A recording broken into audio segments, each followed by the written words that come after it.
Robinson here again with introducing myself to new coaches on the flats, and what better guy to introduce to my former teammate and my teammate and one of my great friends, Travares Tillman. Welcome back to the flats, man. Man, it's how you great doing, to be man? back. Great to be back. Great to be back? Yeah, it's great to be back. Don't use the word great loosely. How do you feel? What's the experience thus far? Because you've been around, T-Tail. You've been around as far as I saw you as a coach. I knew you were going to be a coach, and all of a sudden you're taking off with this. I'm thinking this is your calling. How do you feel about that? Is it your calling? I believe so. I think I have something special to give to these guys, having played the game and been through everything they've been through. So they really have no excuse to say, Coach, I can't do this, I can't do that, because I know they can, because I've done it. But it is good to give back. This game has been great to me, and it's good to, show those guys and teach those guys some of the lessons that I've learned. And that's funny. Speaking of, what you've done and what you've, been through, I think 7-8 years in NFL, and all of a sudden those experiences, how often do you kind of bring that up? Not necessarily showing them film and making sure that I've been there, done that, but as far as drill work and said, guys, I know what you're going through. How's that experience, what you went through, being on a college campus, being back now recruiting, and trying to institute some knowledge to these guys? How much of an advantage is that for you? It's big. It's big having that background. The kids, they take to you a little bit more. They listen more, because they know you've been through that, And I can take some of those experiences and say they do a certain play on the field, I can go back to my experiences in the league, right, and having them, kind of intertwine those two things together. It gives it a little bit more power. The balance between players.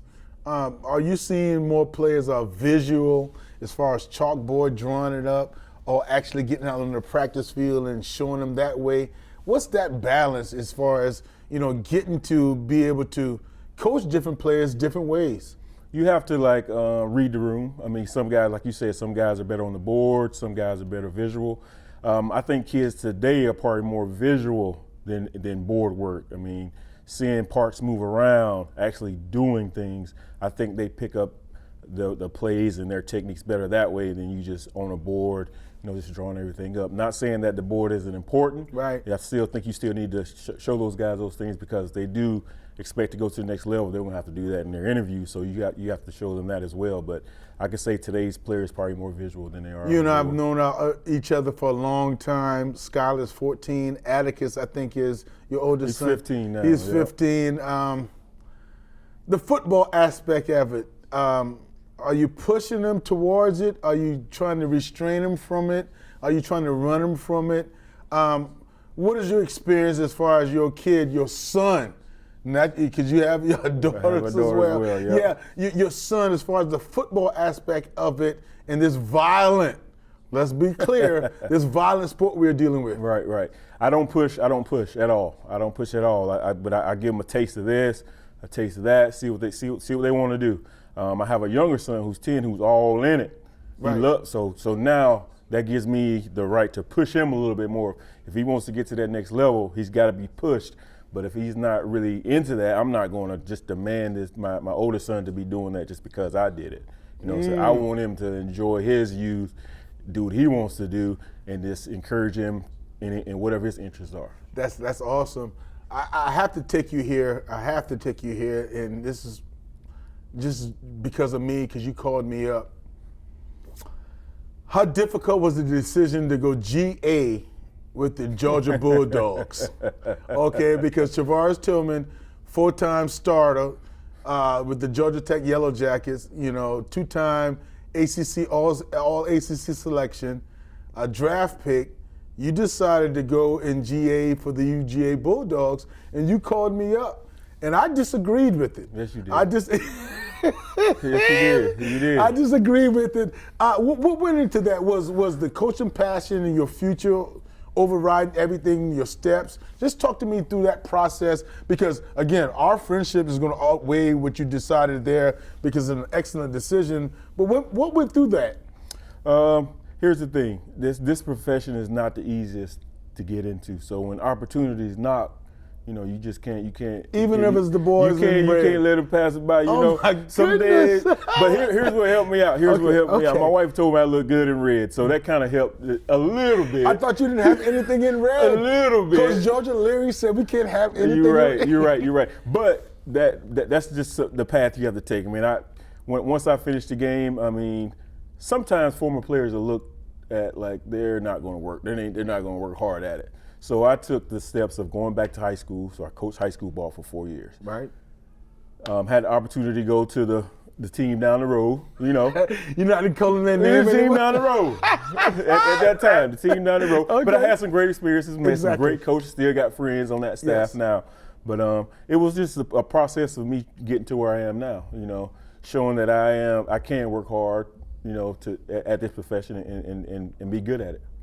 Well, talk to me about your own room, all right? Because at Michigan State last year, did some research that you only coach one specific position, the secondary, the safeties, and now all of a sudden you have your own room coming back to your alma mater. What do you see when you look at Georgia Tech? What do you see when you see us? What's the pride? What drew you back to coming back from a great, stable program in Michigan State with a guy in Mel Tucker that he got 10 years, 8 years? What drew you back, man? Just the love for this institution, love for this city. I wanted to be like when we played. You feel me? Yes, sir. I wanted to get it back there, and I felt like I learned on like you said, Mel Tucker. I've been learning on a great coach for the past 5 years, So I thought it was time for me to branch off, and then the opportunity to coach the entire secondary and have that,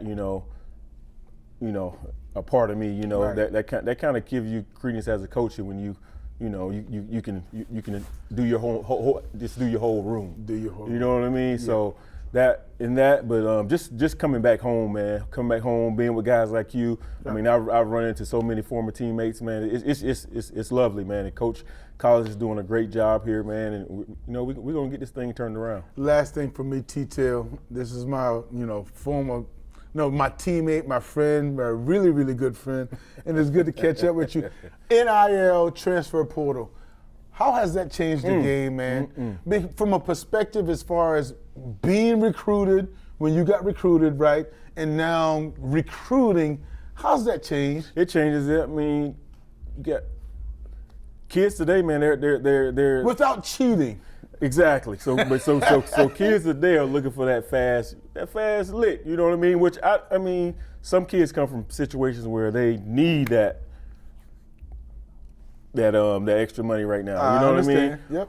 But for me, I think it's not bad again in certain situations, but I do think it gives kids an out when things aren't going well at this spot. They don't stay around and tough it out or try to take a job.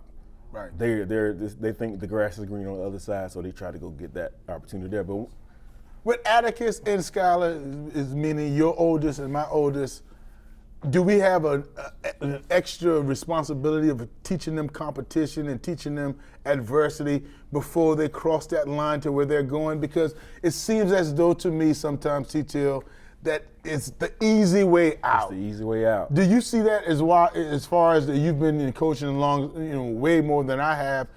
Is it such an easy way out to where you don't even compete anymore? Don't even compete, man. If it's almost like if it's not given to you, which in my room everybody knows that ain't happening for me. The best players are going to play.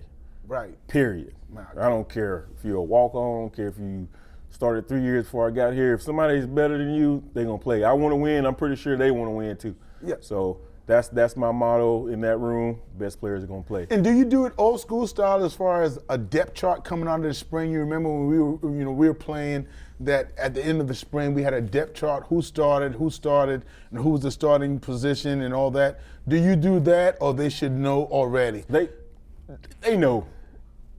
But you don't name them. I don't name them yet. Not yet. It's too early for that. Everybody's still competing. After spring, compete. you still don't I name still them? Not yet, because I still haven't seen enough of them yet, Joe. That's awesome. I ain't seen enough yet, Joe. I got to keep them on the toes, Joe. You know, got to keep them on. My Keep man. them hungry. Yellow Jackets, man. sir. Good catching up with you, brother. Great seeing you. Take man. care, brother.